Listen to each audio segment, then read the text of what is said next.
दोस्तों the economic times के ऊपर एक्सिस सिक्योरिटीज का एक आर्टिकल आया हुआ है जहां पर उन्होंने 13 ऐसे स्टॉक्स बताए हैं जहां पर जबरदस्त एक अपसाइड देखने के लिए मिल सकता है। अप टू 50% तक के उन्होंने टारगेट दिए हैं इन 13 स्टॉक्स के ऊपर। अभी देखिए दोस्तों, हम और आप जो होते हैं वो नॉर्मल एक एनालिसिस कर सकते हैं, बट एक बड़ी फर्म से जब कुछ स्टॉक्स के नाम आते हैं वो भी इतने बड़े टारगेट के साथ में, तो उसके पीछे जो है कुछ ना कुछ रीजंस होते हैं, कुछ ना कुछ टेक्निकल्स होते हैं और सबसे बड़ी बात कुछ इंटरनल चीजें उन्हें पता होती है।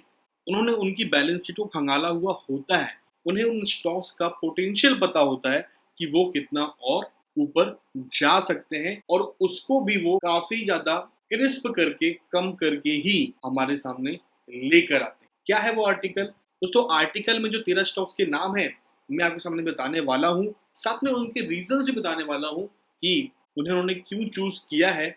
चलिए दोस्तों, आज की इस वीडियो को हम शुरू करते हैं। दोस्तों अगर अभी तक आपने मेरे चैनल को द फेवरेट स्टॉक को सब्सक्राइब नहीं किया है तो उसे सब्सक्राइब कर लीजिए। साथ ही में नीचे डिस्क्रिप्शन बॉक्स में टेलीग्राम चैनल का लिंक भी दिया हुआ है, उसे भी जाकर ज्वाइन कर लीजिए क्योंकि मैं आप लोगों के लिए वहां पर काफी इंटरेस्टिंग पोस्ट डालता रहता हूँ क्योंकि डेफिनेटली आप लोगों को पसंद आने वाली है। एक बार जाकर चेकआउट कीजिए, आप लोगों को डेफिनेटली पसंद आएगा। इसी के साथ चलिए दोस्तों आज की वीडियो को हम शुरू करते हैं। दोस्तों आर्टिकल के ऊपर मैं फिर से आ चुका हूँ और तो देखिए यहाँ पर जो पहला स्टॉक का नाम आ रहा है वो है नोसिल। और नोसिल जो है पर्टिकुलर कंपनी वो है रबड़ केमिकल सेक्टर्स में, राइट। तो इसका जो अभी करंट मार्केट प्राइस है वो कितना है? तकरीबन चलिए आप 142 रुपीज के आसपास ही चल रहा है और इसका टारगेट उन्होंने तकरीबन 170 दिया हुआ है। अब मान के चलिए 20 से 24% का यहाँ पर उन्होंने एक अपसाइड दिखाया है।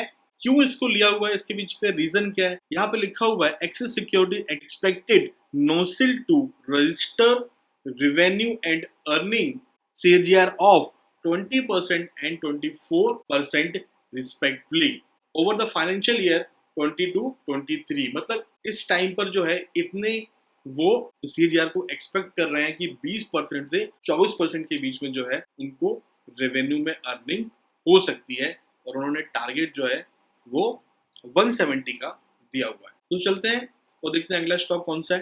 दोस्तों अगला स्टॉक है ICICI बैंक और ICICI बैंक के ऊपर तो बहुत से फर्म्स ने अपने टारगेट्स दिए हुए हैं। हालांकि एक्सिस सिक्योरिटीज ने जो है वो दिया है टारगेट 480 का और अभी जो करंट प्राइस चल रहा है ICICI बैंक का वो तकरीबन चल रहा है 370 के आसपास में।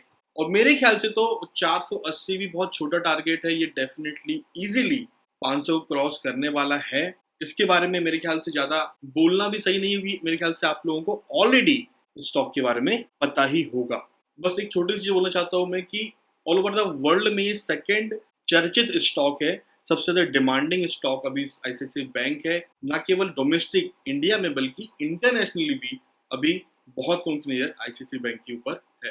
दोस्तों अगला जो स्टॉक है वो है मन्नापुरम फाइनेंस जो है ये है थर्ड स्टॉक और इसका टारगेट जो दिया है वो 184 का। अभी जो इसका प्राइस चल रहा है तकरीबन चल रहा है 165-166 के आसपास में, आप यहाँ पर देख सकते हैं।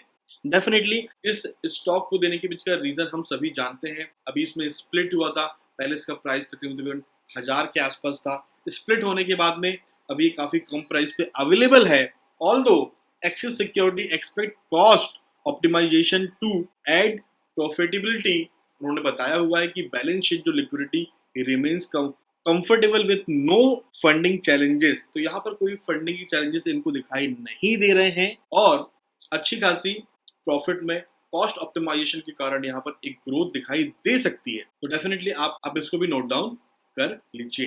दोस्तों अगर मैं अगले स्टॉक की बात करूं तो अगला स्टॉक है वरुण बेवरेज और इसका टारगेट उन्होंने दिया हुआ है 865 का और करेंटली अभी इसका जो करंट मार्केट प्राइस वो चल रहा है तकरीबन 700 के पास में, 698-700 के पास में इसका प्राइस चल रहा है। और दोस्तों इस कंपनी ने जो है वो CAGR 11% से लेकर 29% तक दिया हुआ है रिस्पेक्टिवली अगर मैं बात करूं 2019 से लेकर 2022 के बीच में इसी ग्रोथ को देखते हुए ऐसा अंदाजा लगाया जा रहा है, ये प्रोजेक्ट किया जा रहा है कि ये जो इसका प्राइस है तकरीबन 865 रुपीज जा सकता है। दोस्तों अगला स्टॉक जो है वो है CCL प्रोडक्ट। दोस्तों ये कंपनी जो है वो कॉफी बनाने का काम करती है। अभी करंट प्राइस का चल रहा है 269 रुपीस और इसका जो टारगेट दिया जा रहा है वो दिया जा रहा है 325 का।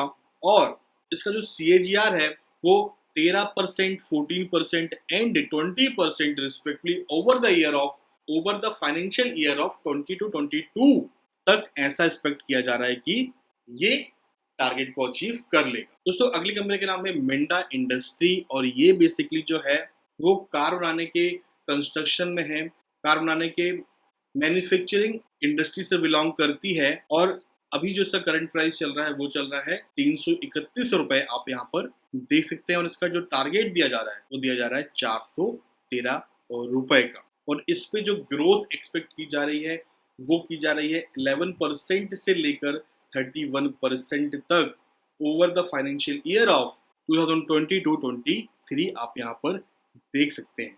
मैं आपको इंकरेज करूंगा कि डेफिनेटली आप इकोनॉमिक टाइम्स पर आकर इस आर्टिकल को पूरा रीड करें ताकि आपको कुछ चीज सीखने के लिए जरूर मिले। आगे चलते हैं अगले स्टॉक की तरफ और देखते हैं अगला स्टॉक कौन सा है। देखिए दोस्तों अगला जो स्टॉक है वो है माइंड ट्री। इसका जो टारगेट दिया जा रहा है वो दिया जा रहा है 1585 रुपए का। अभी जो है करेंटली ये स्टॉक चल रहा है 1337 रुपए के आसपास में। और इसमें जो ग्रोथ हम एक्सपेक्ट कर रहे हैं वो तकरीबन 11% का हम ग्रोथ एक्सपेक्ट कर रहे हैं। अभी फाइनेंशियल ईयर 2021 से लेकर 23 के जो बीच में है ऐसी ग्रोथ के चलते हमको तकरीबन 1585 का टारगेट दिखने के लिए मिल सकता है। दोस्तों अगला स्टॉक कौन सा है? दोस्तों अगला स्टॉक है बाइकॉन का। और बाइकॉन के बारे में मैंने आज भी अपने टेलीग्राम चैनल पे एक पोस्ट डाला हुआ है। दोस्तों अगर अभी तक आपने मेरे टेलीग्राम चैनल को ज्वाइन नहीं किया है तो उसे जरूर ज्वाइन कर लीजिए क्योंकि मैं आप लोगों के लिए ऐसी इन्फॉर्मेशन डालता रहता हूँ। सो बाइकॉन में क्या टारगेट दिया जा रहा है 474 का। अभी करंट प्राइस जो है तकरीबन चल रहा है 450 के आसपास में। 25% के CAGR के साथ में 2020 से 2022 के बीच में ऐसा एक प्रोजेक्शन लगाया जा रहा है कि ये इजीली जो है 474 के प्राइस को टच कर लेगा। बट अगर आप मेरी माने तो शायद ये भी कुछ दिनों में ही इस टारगेट को अचीव करने वाला है। दोस्तों एयरटेल हमारा सबका एक फेवरेट आप कंपनी भी बोल सकते हैं क्योंकि जियो के बाद में सबसे बहुचर्चित जो कंपनी है वो टेलीकॉम इंडस्ट्री में वो एयरटेल ही है। ऑल्दो हम सभी जानते हैं कि आइडिया वोडाफोन सरवाइव कर पाएगी कि नहीं हम सभी जानते हैं, बहुत मुश्किल है उनके लिए।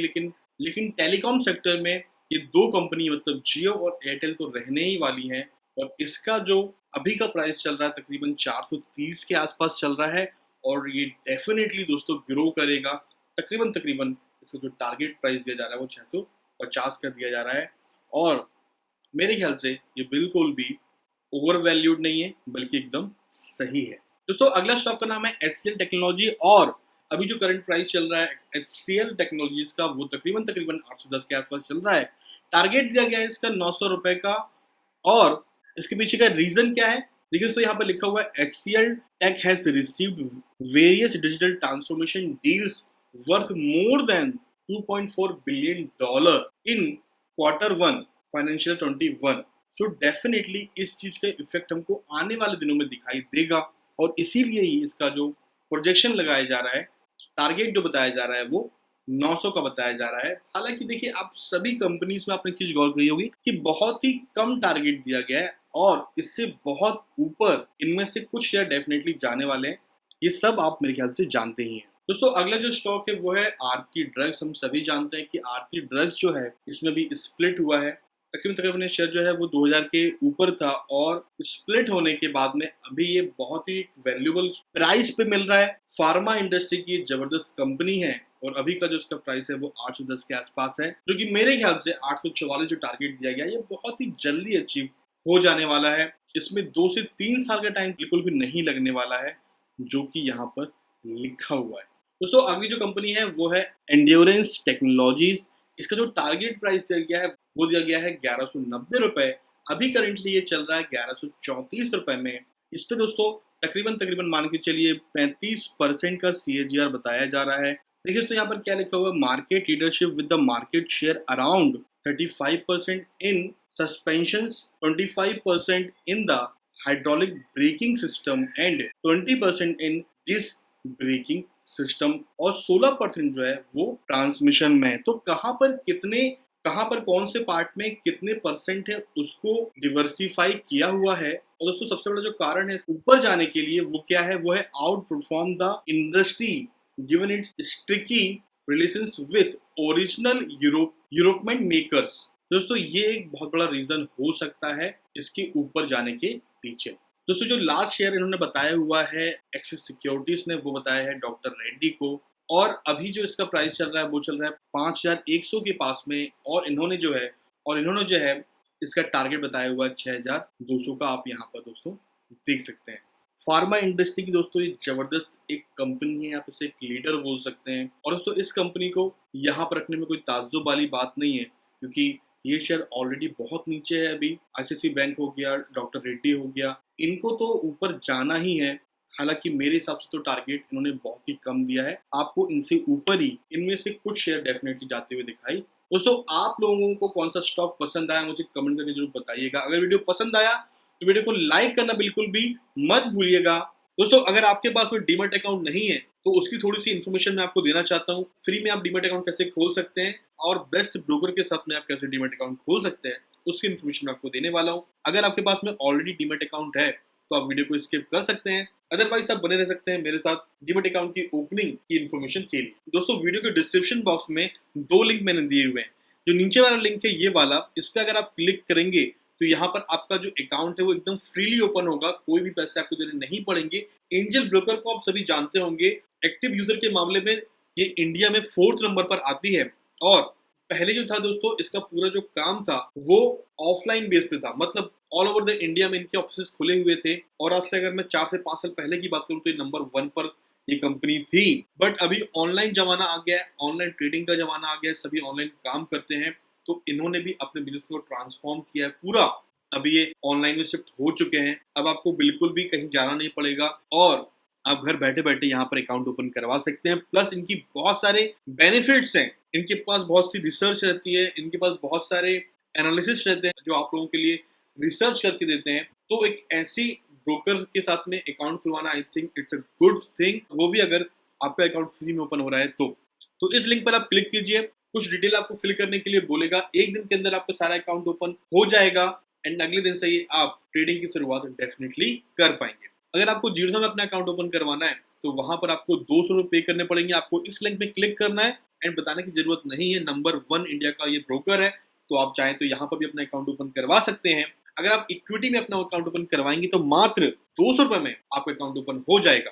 अकाउंट ओपन करने के लिए आपको जो डॉक्यूमेंट चाहिए वो है Aadhaar card, PAN card, cancel cheque और आपका मोबाइल जो है आधार कार्ड के साथ में लिंक होना चाहिए। ये 4 डॉक्यूमेंट बस चाहिए दोस्तों आप लोगों को। और आपको अगर एफएनओ में ट्रेडिंग करनी है, फ्यूचर एंड ऑप्शन भी आपको ट्रेडिंग करनी है, देन आपको 6 मंथ का बैंक स्टेटमेंट भी लगेगा, मैंने यहाँ पर मेंशन किया है। दोस्तों अभी तक अगर आपके पास में डीमैट अकाउंट नहीं है तो आप यहाँ से ओपन करवा सकते हैं, ठीक है।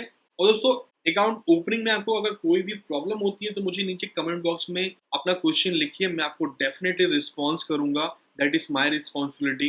कोई भी आपको प्रॉब्लम नहीं होगी। तो दोस्तों अभी के अभी लिंक पे क्लिक कीजिए और अपना अकाउंट को ओपन करवा लीजिए। अगर अभी तक आपने चैनल को द फेवरेट स्टॉक को सब्सक्राइब नहीं किया है तो सब्सक्राइब कर लीजिए। मैं आप लोगों के लिए ऐसे अच्छे वीडियो लाता रहता हूँ। मिलते हैं बहुत जल्द अगले वीडियो में। बहुत बहुत धन्यवाद।